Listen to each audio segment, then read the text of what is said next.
and compete with his team in the ACC championship. I thought you meant Charlotte next week. No. In the ACC championship in December. Cornerback freshman. A true freshman. Really talented young player. Good effort to try to go. One mistake by Trevor Lawrence. The rest of it was smooth sailing. Love to have a coaching moment, even in a 45-7 game. And they will. Is he involved? Apparently, Stephen A. picked Alabama in the championship game. But they've got to come out throwing to start. And they do. After a play fake, Sam Hartman deep down the far sideline and incomplete. Well defended by Andrew Booth. Making his first career start. It was intended for Nolan Gruel.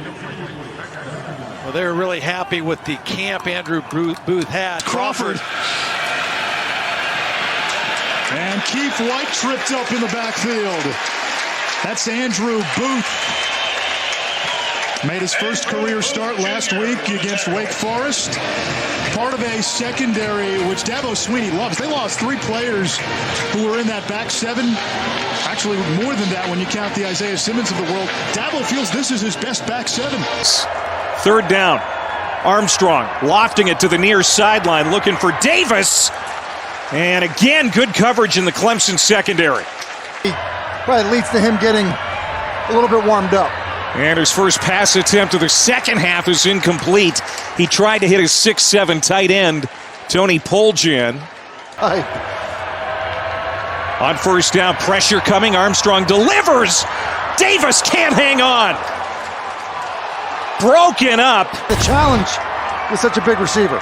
Going with pace and going to Davis again. Underthrown, and this time it's picked off. A one-handed interception by Andrew Booth. Picked off in the end zone. It'll be a touchback, and the Tigers have it back. We'll make it 3 for Andrew Booth because this is an outstanding play. That's a one-handed grab. That looks like an Odell Beckham type catch. It's press bail, eyes on the quarterback. He sees it up. He plays on top of the receiver to cut him off. And that's just an outstanding play on the football. Andrew Booth's the wrong guy to test on these contested catches because he is now 3 for 3. Armstrong will take off again. Designed run for the quarterback. And he is leveled. Obviously, so far, not going well. 3rd and 19. Launched downfield for Pope, and it's broken up beautifully. Drifting way back in coverage was Andrew Booth Jr., who made that incredible circus one-handed pick last week. Well, they are deep at corner. Brent Venables, defense coordinator, said the biggest difference with this team, first thing with all these new faces, he said the depth, how about that? The depth at corner. Booth is a 5-star, great length. A rare first down for Miami to try to get this offense going again with an up-tempo approach. 3-man rush. They just let him dump it down to age or older. You hear the diagnosis as Sims on quarterback run breaks a tackle in the backfield, gets back to the line of scrimmage. And here comes a blitz for Clemson. Under pressure, Sims tries to turn the corner and can't do it. Hard to beat the speed of this Clemson defense.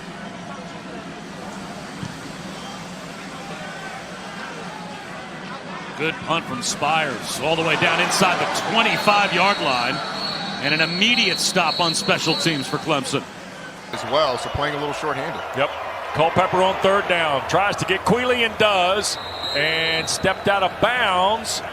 Shy of the first down at the 34. Carries a full laminated sheet with him. Here's Culpepper under duress. And Jones had him. Ball pop loose. Afraid, scooped up. Andrew Booth to the house.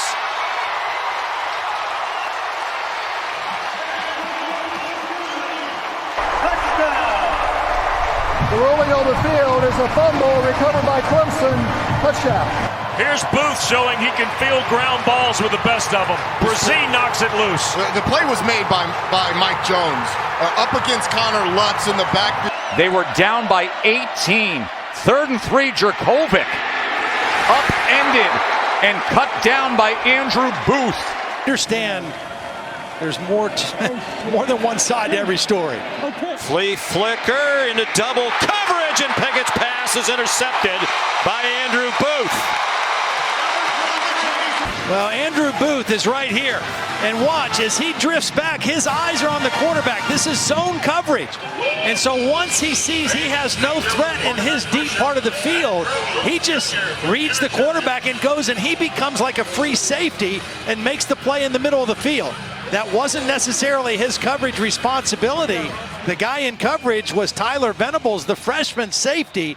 But in this case, the corner became the safety and got the interception. A slowdown. I think it's the same kind of tempo. They throw again.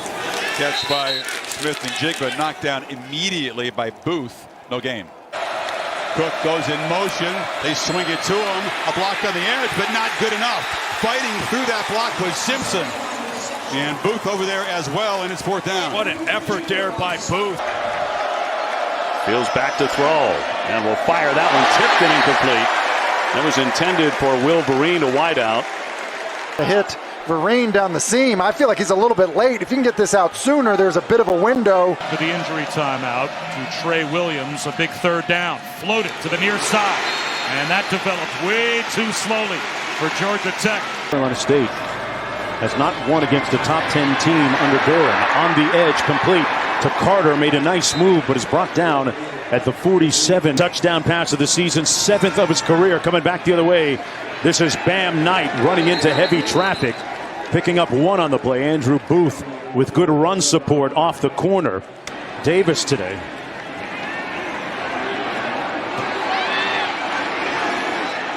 Good tackle by Booth. You know, I'm sure many people didn't think would be the case. Rossell, a little bit of time, gets it to the tight end Barry on the near side. And 1st and 10 for Boston College, thinking monumental upset, but hold the phone for just a minute on the defensive play by Booth. And a loss of 3 yards for BC. 2 wideouts to the left. Rossell pressure coming, throws it up, and it's complete to Flowers, but it's right there on the line. And Booth there. New. It's going to be a 4-quarter type of game. Ooh. Jacques Louis. So they put the name Manning in each end zone. Understandably so. This year, they're only lost to Western Michigan. Kenny Pickett told us, I don't think I'll ever get over that. 1 point. Just a wild guess. 3rd and 12. This is going to be Corbin.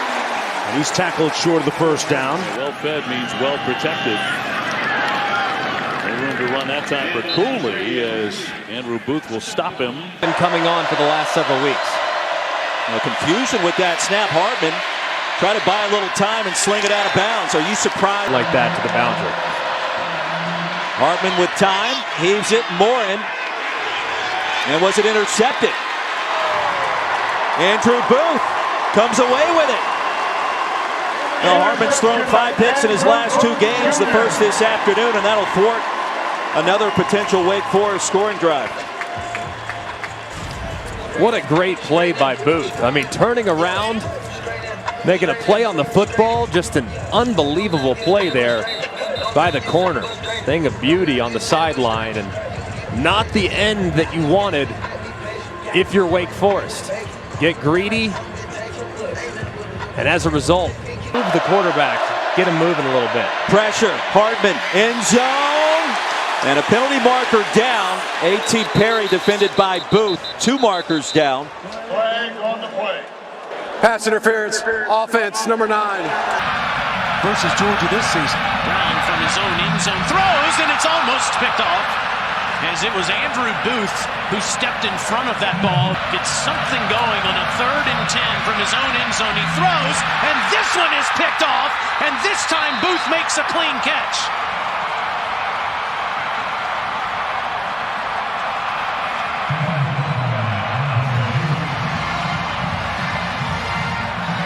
It's a bad decision. And instead, Bell takes it right upfield. Booth comes right out. And I think that's exactly what happened. Jaheim Bell runs the wrong route here. Jason Brown, he's throwing it to a spot. Instead, Booth looked like the intended receiver. That's 2 interceptions in this game by both quarterbacks. Only getting his 2nd start at left tackle tonight. Now Harris comes ahead for one as Booth, who had that interception, comes up to make the tackle. Andrew Booth can play, can he? I mean, this guy should probably have 2 interceptions in this game. Would have been a sure pick 6. If he weren't thinking touchdown, he probably comes up with it. Instead, he comes up with a great catch later. And that time in run support triggers right into that backfield to make the tackle. Well, you know what a first-round draft pick looks like. You were one, and I love going on the field with you beforehand. Because you'll see somebody in warm-ups, and you'll just hit me and say, 23, man, watch this guy. Brown sets his feet, throws the deep ball into double coverage, and it's intercepted at the 1-yard line by the aforementioned Andrew Booth.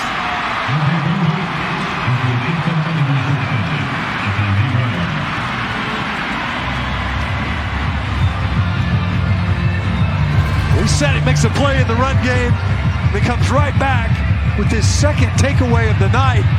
Jason Brown just with a YOLO ball. Just, hey man, let's just put it up there. Josh Van's back there. I'm not sure that Josh Van found this football. You see him, he's looking down. But that's how Dabo Swinney has operated all week, as Purdy throws downfield, incomplete, going for null. And what could be his final game as a member of the Clemson Tigers, a junior who has a bright future in the NFL. He's really upset. He's a phenomenal player. I think he's one of the better cornerbacks in all of college football. Great man skills. He's got loose hips, quick feet, route anticipation, and he also tackles so well.